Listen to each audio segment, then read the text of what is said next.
Baik, ke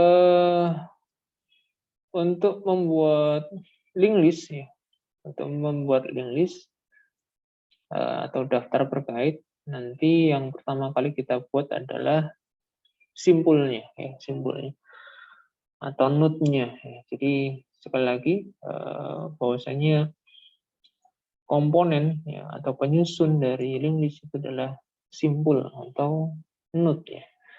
Rangkaian dari node, rangkaian dari simpul itu nanti membentuk sebuah link list ya. Kita akan praktekkan, kita akan tunjukkan, kita akan demonstrasikan dalam perkuliahan hari ini bagaimana kita membuat link list yang sederhana dulu ya. Membuat link list yang sederhana seperti apa itu ya, nanti kita kembangkan lagi di pertemuan-pertemuan berikutnya. Baik, kita mulai dari yang pertama, kita create package baru, package link list ya.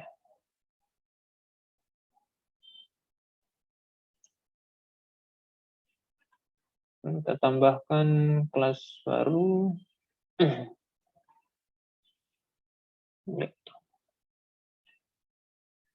Kita buat kelas untuk datanya dulu ya, untuk objeknya dulu. Kita akan menyimpan data atau kita akan menyimpan objek apa dulu ya. Misalnya kita akan membuat data untuk menyimpan objek berupa barang misalnya ya. Sebagaimana yang kita sudah buat di pertemuan sebelum UTS kemarin. Jadi nanti kita akan menyimpan data-data berupa objek baru.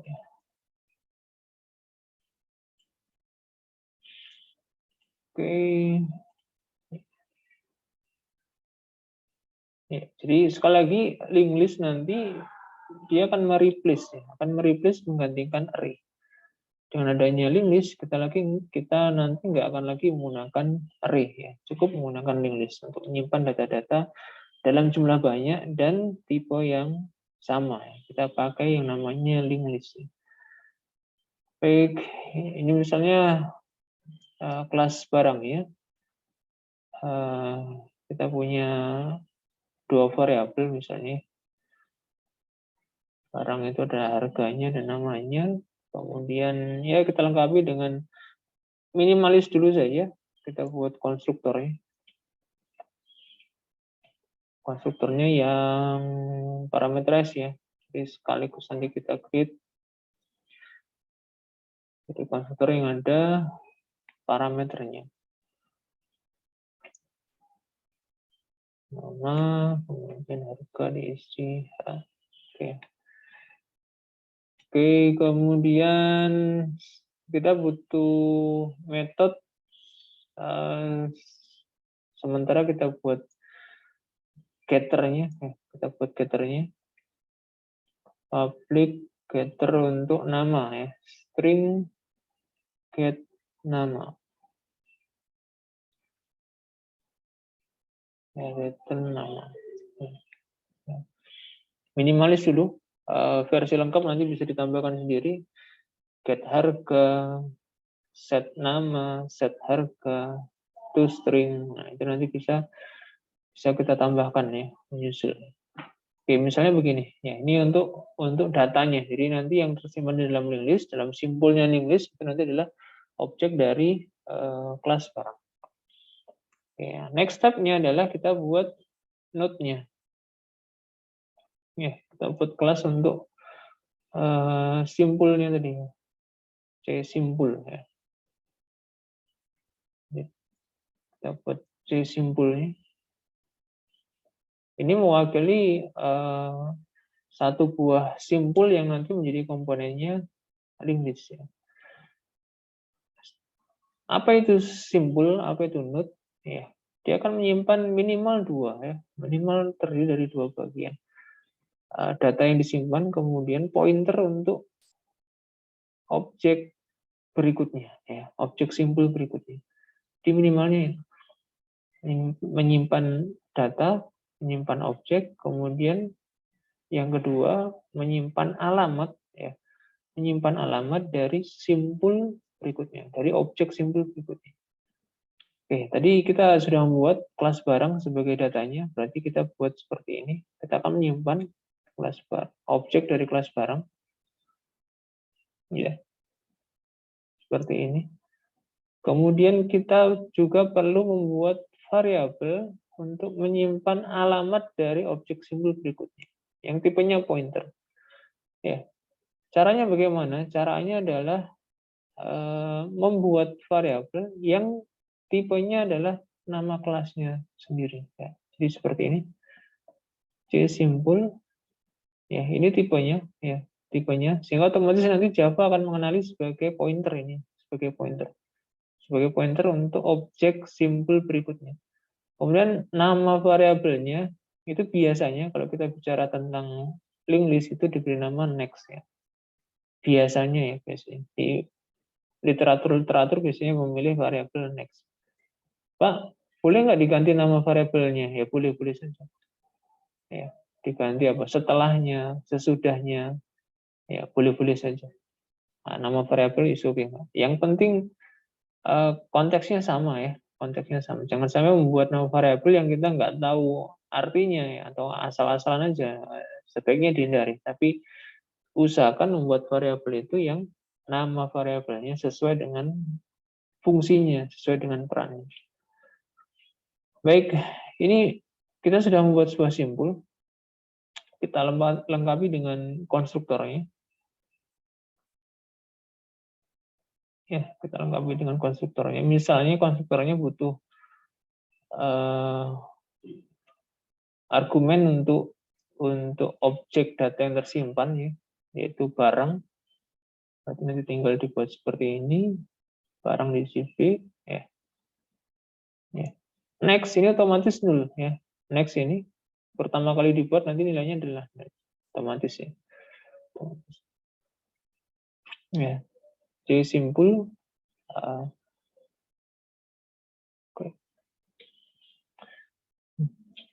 baik, setelah kita membuat simpul seperti ini, ya, setelah kita sudah membuat simpul seperti ini, bisa kita buat aplikasinya. Ya. Kita buat satu kelas lagi untuk aplikasinya.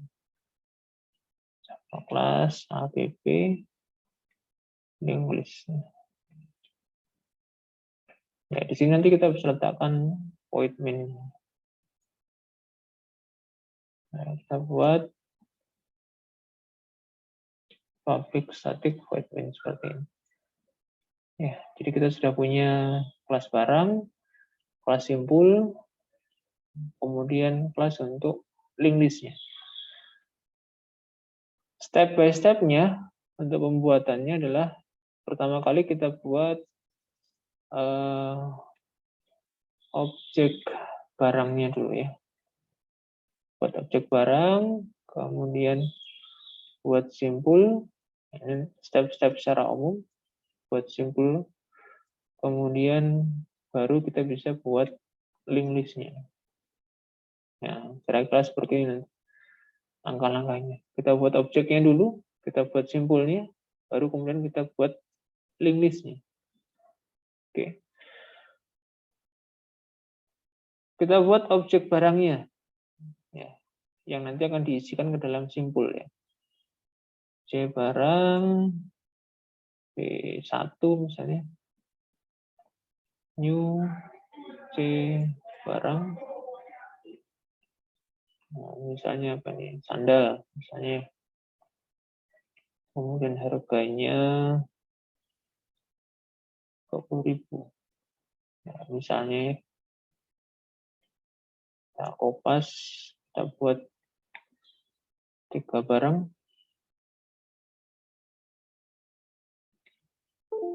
ada sandal, kemudian ada sepatu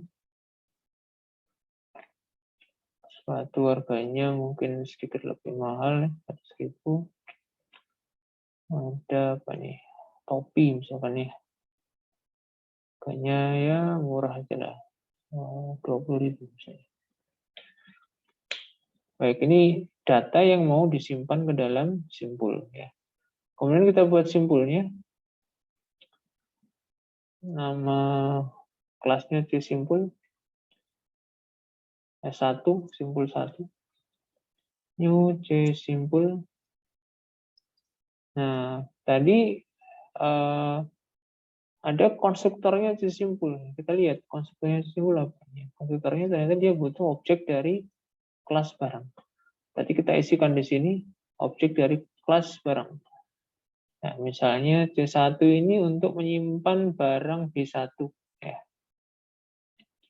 Misalnya ya, kita kopas, kita buat simpul yang kedua, dia menyimpan barang B2, kemudian simpul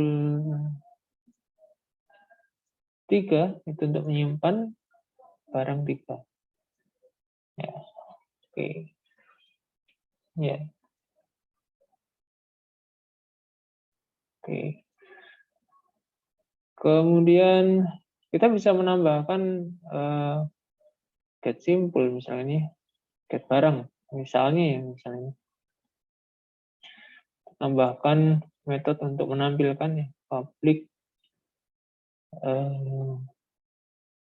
string get barang.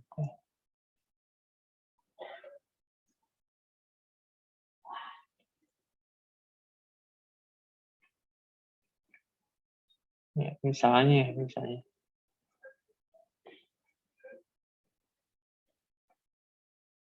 ya, return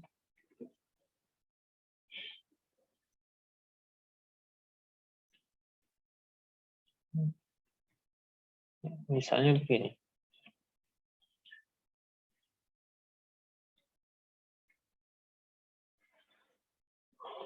Ya, kita tambahkan metode get nama barang misalnya.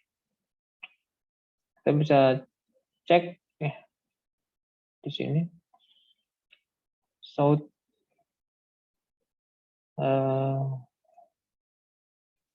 misalnya di sini kita tampilkan simpul 1 ya, get nama barang. Nah, kita bisa cek simpul 2, simpul 3.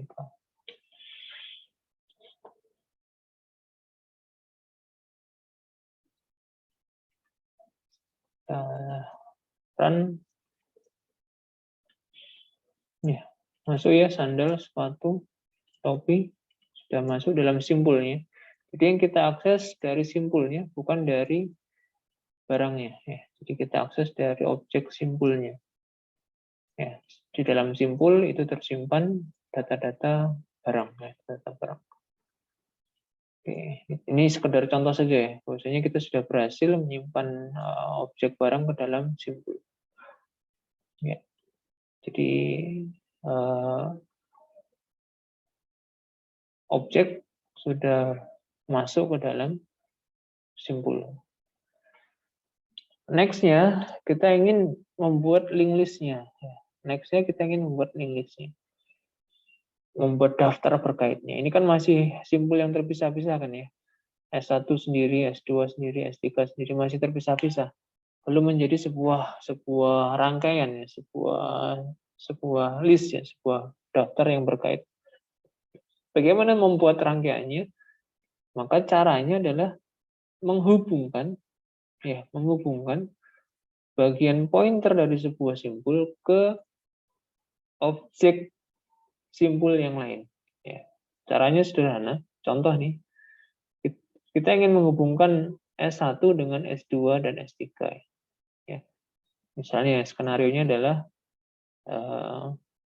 S1 nyambung dengan S2, S2 nyambung dengan S3. Maka yang kita tuliskan perintahnya adalah S1, kita akses next-nya, kita akses next-nya, kita isi dengan S2.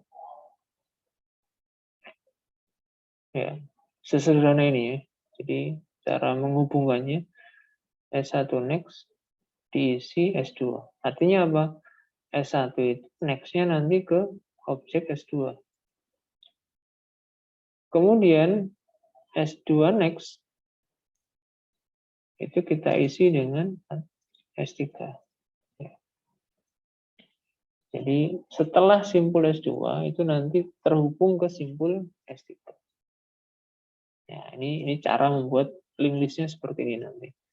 Ini yang manual ya, cara manual. Nanti di program berikutnya kita buat cara yang otomatis. Ini masih manual.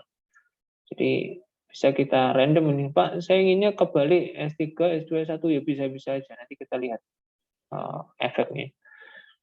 Oke, ini sudah terhubung ya, ini sudah terhubung. Ya. Tapi kan kita ingin tahu buktinya terhubung bagaimana. Ya. Bapak ini terhubung iya, tapi apa benar ini sudah terhubung? Ini kan membuktikannya perlu kita lakukan. Bagaimana membuktikannya? Kita lihat isinya, kita tampilkan isinya. Apakah benar nanti urutannya menjadi sandal, sepatu, topi? Ya, bagaimana caranya kita buat metode baru? Kita buat metode baru.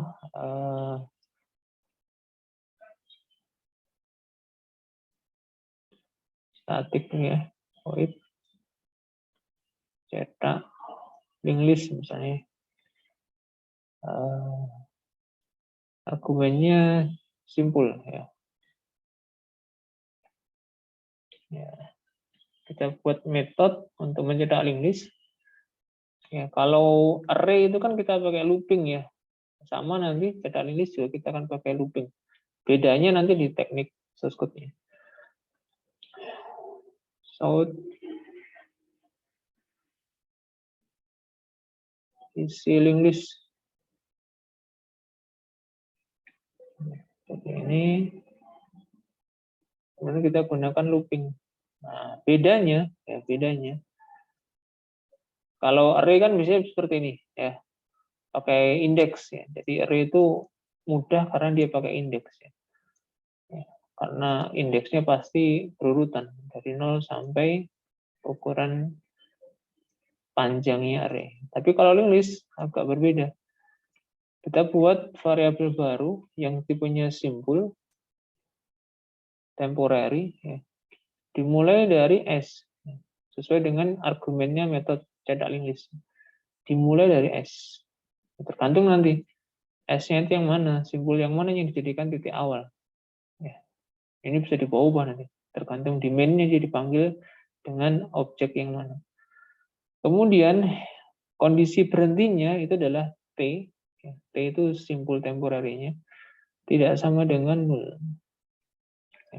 Jadi link list itu simpulnya, ya, bagian pointernya itu otomatis dibuat 0. Setiap kali kita membuat simpul, ya, otomatis dibuat 0. Jadi yang paling belakang itu nanti nilainya 0. Jadi loop akan berhenti ketika nilai T sama dengan 0. Selama tidak sama dengan 0, dia akan jalan terus. Kemudian bagaimana menggesernya? Ya, kalau array kan tinggal plus-plus ya, I++, maka dia akan bergeser. Tapi kalau link list, tekniknya seperti ini. Variabel T, ya, variabel objek simpul itu kita update isinya dengan next dari dirinya sendiri. Nah, tekniknya seperti ini. Jadi T itu nanti setiap kali loop dia akan diupdate dengan next-nya dirinya sendiri. Kemana dia next-nya? Ya. Jadi T diisi T next. Artinya apa? Artinya ini digeser. Ya, digeser ke simpul berikutnya. Ke objek simpul berikutnya. Oke, what to do? Apa yang dikerjakan kalau kondisinya true? Ya, sama aja. Kita pakai out, print. Nah, misalnya di sini kita buat model begini aja lah.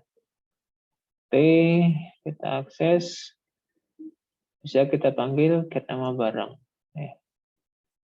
Bisa kita panggil T, get nama barang. Atau kalau ini dibuat public, ya kita bisa ambil barang, kemudian kita akses metode get nama. Ini bisa juga ya, karena kebetulan kita setnya sebagai public ya. Kalau nanti dibuat private, ya kita harus pakai metode khusus.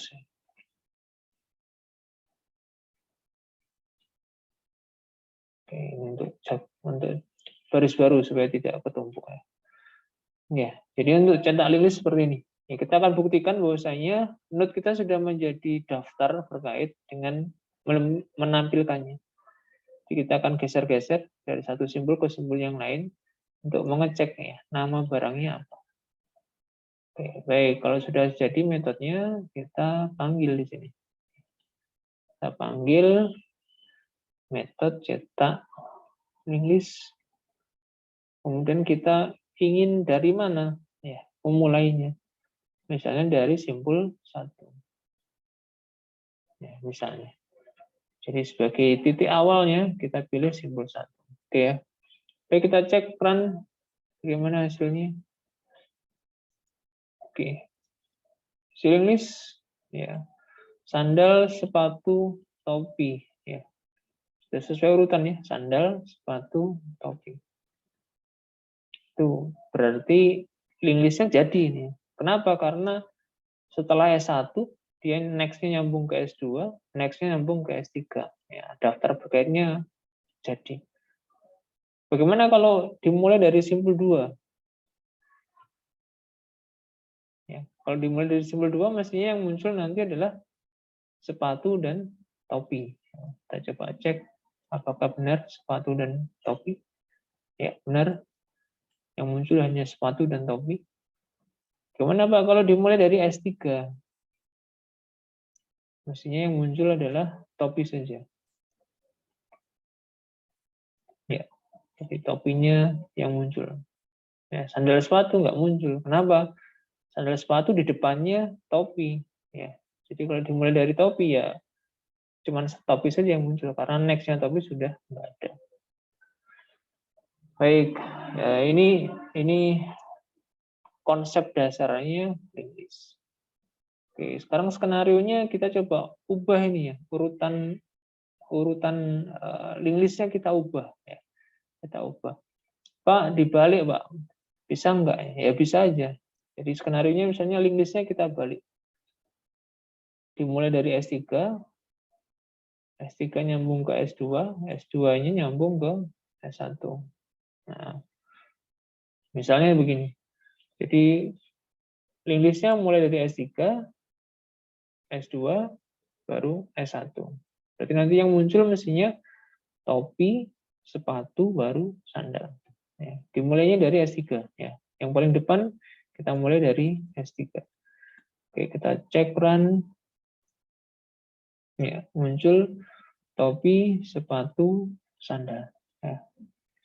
Oke, sesuai dengan yang kita bayangkan tadi ya. Jadi mulai dari topi, sepatu, baru sandal. Pak, di random bisa nggak? Ya bisa aja misalnya. Inggrisnya kita random. Dari S2 misalnya. S2 itu nyambungnya, kita mulai dari S2 ya. Nyambungnya ke S1. Ya. S2, simpul 2 nyambung ke S1. S1 nyambungnya baru ke S3. Nah, ini untuk memahami konsep listnya dulu ya. Bahwasanya tautan atau link itu bisa kita ubah-ubah sesuai dengan kebutuhan. Jadi urutannya nanti S2, S1, dan S3. Kalau kita run, hasilnya, kita lihat ya. Lupa kok hanya topi. Kok hanya 1? Sandal sepatunya kemana? Ya, sandal sepatunya itu nggak muncul. Kenapa nggak muncul? Karena tampilnya dimulai dari S3, dari ujung belakang. Sehingga dua barang di depannya nggak muncul dia. Ya, supaya muncul kita ubah.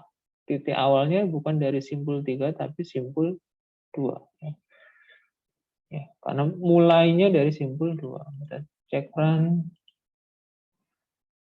Ya, sepatu di depan, kemudian sandal di tengah, topi paling akhir. Oke. Baik, ya, ini bayangan ya, biasanya kita nggak ada array di sini. Ya, sekali lagi kita nggak ada array, nggak ada tanda kurung siku ya di dalam program ini. Ya, semuanya adalah pointer ya, semuanya adalah pointer. Kita memanfaatkan pointer untuk menyambungkan simpul satu dengan simpul lainnya, ya, untuk menyambungkan simpul satu dengan simpul lainnya, sehingga ketika ditampilkan itu seolah-olah mirip dengan array, ya. Ketika ditampilkan itu mirip dengan array, ya. Data yang sama kemudian ber, ber, berkaitan, ya, berkaitan seperti itu. Satu lagi hati-hati, ya, terakhir hati-hati. Hati-hati dengan menghubungkan antara objek simpul satu dengan yang lainnya. Ya, maksud saya begini, hati-hati meletakkan anak panahnya. Hati-hati meletakkan anak panahnya. Karena ini kalau salah panahnya, ya, salah kaitannya itu bisa menyebabkan program error ya ketika diakses ya. Contohnya begini. S2 itu next-nya ke S1. S1 next-nya ke S3. Ini kalau kita ganti, next-nya S1 ini adalah S2, ya, kira-kira apa yang terjadi nanti? Ya. Nah, jadi ini kadang lupa gitu ya, kadang lupa coding karena kurang teliti, kurang hati-hati, ngetik source code-nya seperti ini. Simpul 2 itu next-nya mengarah ke simpul 1. Simpul 1 next-nya itu mengarah ke simpul 2. Nah, ini kan jadi loop ini. Jadi loop. Ya, S2 ke S1, S1 ke 2. Nah, dia muter terus kan. Kalau ditampilkan ya, kalau ditampilkan dicetak ya, maka nanti yang muncul S2, S1, S2, S1, S2, S1, S2, S1, S2, terus seperti ini. Ya. Hati-hati dengan situasi yang seperti ini. Kita coba cek run ya. Nah, ini yang terjadi. Program running terus ya. Kenapa? Terjadi loop. Line is too long. Ya. Muter terus. Ya, muter terus. Ini yang sering terjadi ketika nanti kita menggunakan linked list ya. Jadi kalau array itu seringnya kita index out of bound gitu ya, indeksnya kelebihan atau indeksnya kekurangan, ya itu kalau array problemnya. Kalau di linked list itu nanti seperti ini ya, sambungannya atau anak panahnya tidak pas ya, tidak pas ya. Sehingga menyebabkan program loop secara terus-menerus tanpa pernah berhenti. Harus kita stop dulu. Ya, jadi line is too long. Hati-hati ketika menghubungkan simpul satu dengan simpul yang lainnya. Hati-hati. Ya, hati-hati. Kemudian, nah ini contoh lagi ya. Contoh lagi kesalahan source code yang mungkin juga terjadi. S2 next-nya S1, S1 next-nya S3. Kemudian kita lupa nih menambahkan source code seperti ini. S2 next itu diisi S3. Nah, jadi kita sudah menghubungkan S2 dengan S1, kemudian S1 dihubungkan dengan S3, tapi kemudian ada perintah lagi, S2 next itu diisi dengan S3. Nah, artinya apa? Yang semula next-nya S2 itu ke S1, dia di bypass langsung lompat ke S3. Nah, ini. Jadi hubungan ini ya, S2 ke S1 ketika di bypass oleh S2 next S3, seolah-olah S1-nya nanti jadi hilang. Ya, kita coba cek run. Ya, yang muncul hanya dua, sepatu dan topi. Sandalnya kemana Pak? Sandalnya hilang. Kenapa? Karena dia dilompati ya. Dia diupdate ya. Dia sudah tidak lagi ada kaitannya dengan S2 ya, sehingga sandalnya hilang. Nah, ini hal-hal yang hati-hati ketika kita nanti membuat program menggunakan linked list ya. Salah perintah mengatur anak panahnya itu akan berdampak terhadap data yang ditampilkan ya, atau data yang diakses. Ya. Jadi hati-hati dalam meletakkan, mengupdate atau menghubungkan pointer anak panah antara satu objek dengan objek yang lainnya. Jadi ini poin krusial yang perlu diperhatikan ya, perlu diperhatikan. Jadi ketika membuat link list itu kita perlu perhatian ekstra, perhatian khusus terkait bagaimana menyambungkan atau mengisi objek next-nya ya. Objek next-nya ini kita harus hati-hati. Kita pastikan bahwasanya sudah terisi simpul yang tepat ya, simpul yang tepat. Baik, saya kira itu pengantar saya terkait dengan materi link list ya. Materi link list silakan dicoba nanti contoh-contoh program yang ada di modul atau disimak juga contoh video perkuliahan sebelumnya.